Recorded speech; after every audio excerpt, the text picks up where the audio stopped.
तो ईरान और अमेरिका के बीच समझौते पर यानी पहले दौर पर बातचीत तो हुई, लेकिन दूसरे दौर की बातचीत पर संशय अब भी बरकरार है। नमस्कार, मैं हूं नीलू।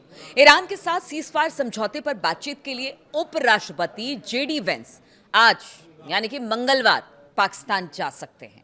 हालांकि ये तय नहीं है कि वहां पर ईरान का डेलीगेशन पहुंचेगा कि नहीं पहुंचेगा, लेकिन बताया जा रहा है कि जेडी वेंस जो हैं उपराष्ट्रपति अमेरिका के, वो पाकिस्तान जा सकते हैं। अमेरिकी वेबसाइट एक्सियोस ने 3 अमेरिकी अधिकारियों के हवाले से ये जानकारी दी है कि वेंस के वॉशिंगटन से मंगलवार सुबह इस्लामाबाद के लिए रवाना होने की उम्मीद है और इसके साथ स्टीव विटकॉफ और जेरेड कुशनर इस्लामाबाद पहुंचेंगे। अभी इस बातचीत पर संकट बरकरार है क्योंकि ईरानी डेलीगेशन के इस्लामाबाद आने की पुष्टि अभी तक नहीं हुई है, क्योंकि अगर गालिबाफ की बात की जाए तो उन्होंने कहा कि देखिए, अमेरिका अपनी शर्तों पर बातचीत करना चाहता है लेकिन ईरान को मंजूर नहीं है। ईरान उनकी शर्तों पर बातचीत नहीं करेगा। ईरान की आप बात माने तो बातचीत होगी, वरना तो युद्ध के लिए हम हमेशा से तैयार थे और आज भी हम यही कह रहे हैं कि युद्ध के लिए तैयार हैं। ये गालिबाफ का बयान है, लेकिन दूसरे दौर की बातचीत के लिए जेडी वेंस बताया जा रहा है कि शायद इस्लामाबाद पहुंच रहे हैं। हालांकि वेंस के आने को ईरान की ओर से इस्लामाबाद आने के संकेत की तरह से देखा जा रहा है, यानी कि अगर जेडी वेंस आ रहे हैं तो ऐसे कयास लगाए जा रहे हैं कि शायद जो ईरानी डेलीगेशन है वो भी आए, यानी अमेरिका और ईरान के बीच में किसी तरह की बातचीत हुई है समझौते को लेकर दूसरे दौर की। और इसी वजह से अगर जेडी वेंस आ रहे हैं तो ये संकेत के तौर पर देखा जा रहा है कि हो सकता है कि बहुत जल्द खबर आ जाए कि ईरान का डेलीगेशन भी इस्लामाबाद पहुंच रहा है, लेकिन अभी इस बात की पुष्टि नहीं हुई है। जेडी वेंस जा रहे हैं, ईरान नहीं जा रहा है, क्योंकि ईरान ने कह दिया है कि आप धमकाकर, डराकर अपनी शर्तों के साथ हमसे बातचीत नहीं कर सकते हैं। अमेरिकी राष्ट्रपति डोनाल्ड ट्रंप ने रविवार को ऐलान किया था कि उनकी टीम ईरान के साथ दूसरे दौर की बातचीत के लिए पाकिस्तान जाएगी।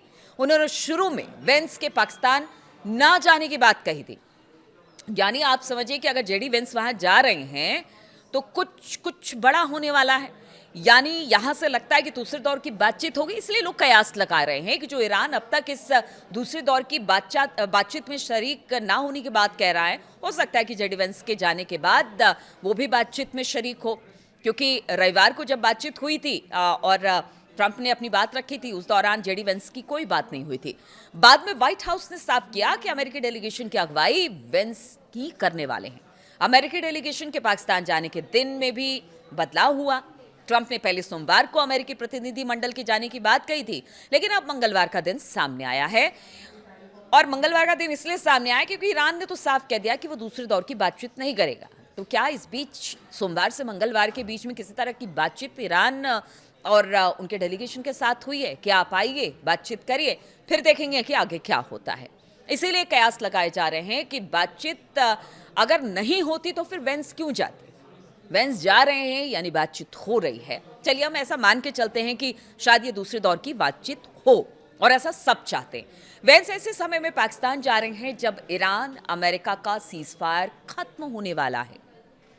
आप समझिए कि वो डेडलाइन, वो तारीख जो ट्रंप ने दी थी कि अगर ईरान उनकी बात नहीं मानता है तो फिर बड़ा हमला होगा और फिर ईरान को खत्म कर दिया जाएगा। डोनाल्ड ट्रंप ने यह धमकी दी थी कि अगर कोई समझौता नहीं हो पाता है तो फिर ईरान के पुलों, बिजली संयंत्रों पर बमबारी करके एक नया अभियान शुरू किया जाएगा।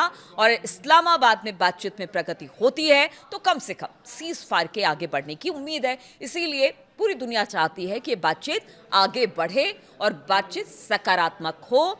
एक बार फिर से जो युद्ध के आसार बनते दिखाई दे रहे हैं, दुनिया नहीं चाहती कि एक बार फिर से यहां पर युद्ध भड़के और फिर यहां पर विनाश लीला देखने को मिले। व्हाइट हाउस ने सोमवार का दिन तेहरान से इस संकेत का इंतजार करते हुए बिताया कि वो अपनी बातचीत करने वाली टीम को इस्लामाबाद भेजेगा। जैसा मैं आपको बता रही थी, एक दिन का वक्त दिया और उसके बाद जेडी वेंस जा रहे हैं तो यही कहा जा रहा है कि शायद कोई बात बन गई होगी। ईरानी पक्ष में वार्ता में जाने के लिए सहमति नहीं बन पा रही है। माना जा रहा है कि रिवोल्यूशनरी गार्ड की ओर से बातचीत के लिए अमेरिका पर नाकेबंदी खत्म करने का दबाव डाला जा रहा है, यानी कि आईआरजीसी नहीं चाहती है कि किसी तरह का बातचीत हो, और बातचीत हो तो फिर उनकी शर्तों पर हो और इसीलिए दबाव अमेरिका पर बनाया जा रहा है। देखिए, अमेरिका पर दबाव ईरान बना रहा है, और क्यों ना बनाए, क्योंकि अमेरिका ने कई बार ऐसा हुआ कि बातचीत के दौरान ही ईरान पर हमला किया, इसलिए अमेरिका पर भरोसा ईरान को नहीं है। ईरान और अमेरिका के बीच पाकिस्तान मुख्य मध्यस्थता कर रहा है। मिस्र और तुर्की भी इसमें अपनी अपनी भूमिका निभा रहे हैं। मध्यस्थों ने ईरानी पक्ष से बैठक में शामिल होने का आग्रह किया, यानी ये तीनों देश चाहते हैं कि दूसरे दौर की बातचीत हो और इस बातचीत का कोई सकारात्मक हल निकले। इसीलिए चाहे वो मिस्र हो, पाकिस्तान हो और बाकी तुर्की है, सब चाहते हैं कि बातचीत हो। लेकिन तेहरान की ओर से अमेरिकी रवैये पर सवाल खड़े किए जा रहे हैं।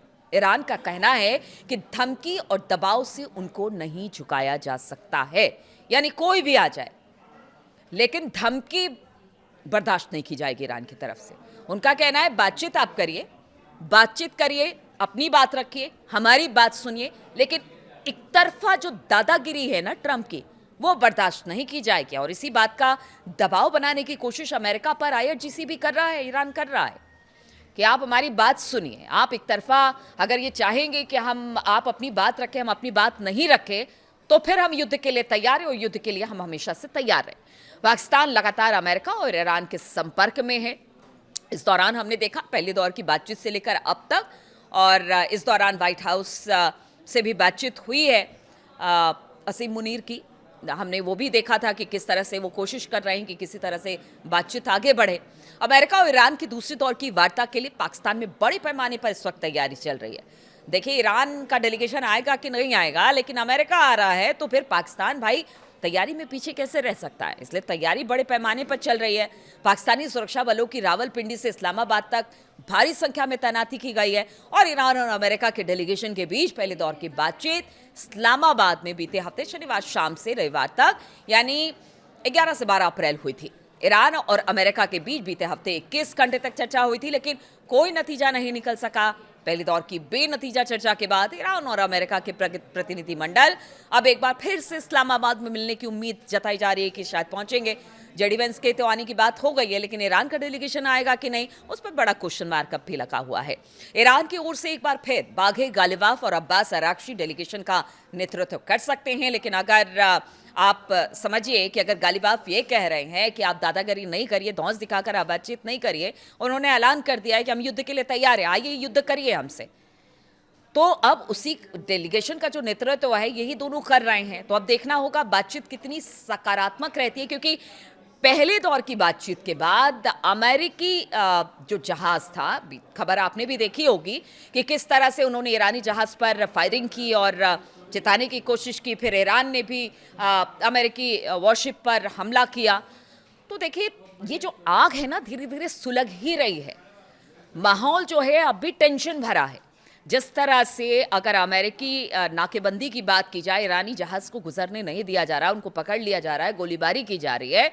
इधर हॉर्मुज का कहना है कि देखिए, हमारे ईरान का कहना है कि हॉर्मुज हमारे संप्रभुता के अधीन आता है, तो यहाँ पर हमारा अधिकार है और कोई ये अधिकार नहीं छीन सकता है, इसलिए वहाँ पर माइंस बिछाई गई है और लगातार जहाज़ों को भी रोका जा रहा है। तो ऐसे में दूसरे दौर की बातचीत की जो बात हो रही है, और अमेरिका जो बातचीत करने के लिए बिल्कुल रेडी बैठा हुआ है, तैयार बैठा हुआ है, जेडी वेंस इस्लामाबाद जा रहे हैं, लेकिन ईरान की तरफ से कोई संकेत अभी नहीं है। अब देखना होगा कि दूसरे दौर की वार्ता क्या जो नियत समय था उसी पर होती है, या फिर यहाँ से ये आगे बढ़ता है। और अगर बातचीत नहीं होती है तो ट्रंप जो धमकी दे रहे हैं, क्या एक बार फिर से युद्ध शुरू हो सकता है? इस पर लगातार हमारी नज़र बनी रहेगी। बहुत बहुत शुक्रिया मेरे साथ इस वीडियो में शामिल होने के लिए।